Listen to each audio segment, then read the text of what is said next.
आज मैं आपको मांडिया रुटी सहित बिना तेल रे बिना पियाज रसुण रे आलू मटर तरकारी देखेबी। एबे आलू नेबा प्रेसर कुकर देदेबा गोटे हुइसिल पर सिम करदे 5 मिनट तापर काढ़ीदेवे।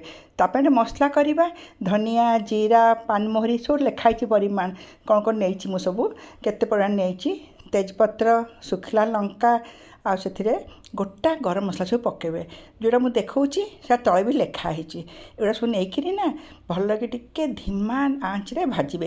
ये जो मसलाटा ना आप रखिदे डबारे ना सब तरकारी पकई पारे। जो दिन पियाज रसुण होनी ये मसलाटा पकेबे ना तरकारी महकी जीव।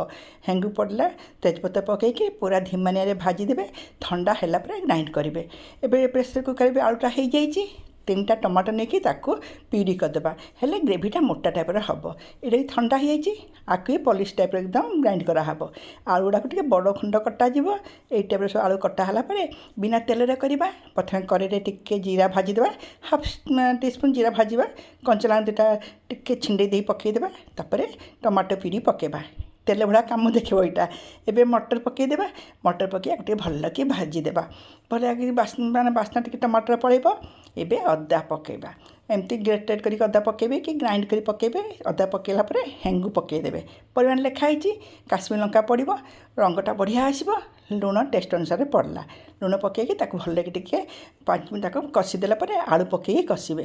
कैप्सिकम भी आधे मुझे पकईदेवी कारण बढ़िया बास्ना कर कैप्सिकम पकईले टिके गरम पानी पड़े भल कि टिके भजा हो। कैप्सिकम पड़गला आ से मसला जो करी 2 टेबल स्पून पड़ला बाकीटा रखी दिहब पानी देकी जी ग्रेवी रहा देखिए पानी देवे बास बढ़िया टाइप फुटेदेवे 5 मिनट फुटेदेवे होगा ना आप गोटे मटर आलू तरकारी बिना तेल रे। चलते देखना करवा मांडिया रुटी 1.5 कप मांडिया गुंड नहीं पैकेट तो आजिकल मार्केट मिल जाऊँगी से 1.5 कप पानी दिज्व। एमती पानी जिते फुटवा आरंभ करवा लुण तो निहाती आम पकईबा पानी जिते फुटब से पकईबे मांडिया चूना पकईकि घोड़े देवे पूरा धीमा निआरे घोड़े देवे 1 मिनिट घोड़ला घांटे एकदम सिम करके घांटे जमी सबुरा मिसला पुणी घोड़े रखिदे 5 मिनिट। तापर देखो केते गरम गरम अच्छी टिके उषुम है थाली में भल कि चकटे 5-6 मिनट चकटे घी भी देदेवे टिके गुआ घी देकी चकटिके घोड़े रखिदेवे कारण जिते चकटा ना बेला कोटे फाटबनी।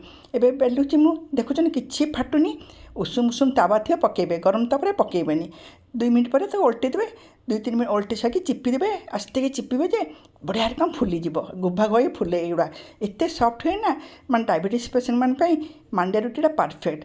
केमती लगुच रुटीटा एमती रुटी करते एमती तरकारी करतु पूरा हेल्दी ना एकदम नरम गुआ घी मारदेवे ना बास न खाऊा पिला भी खुशी खाइबे करतु ये 2टा जिनस।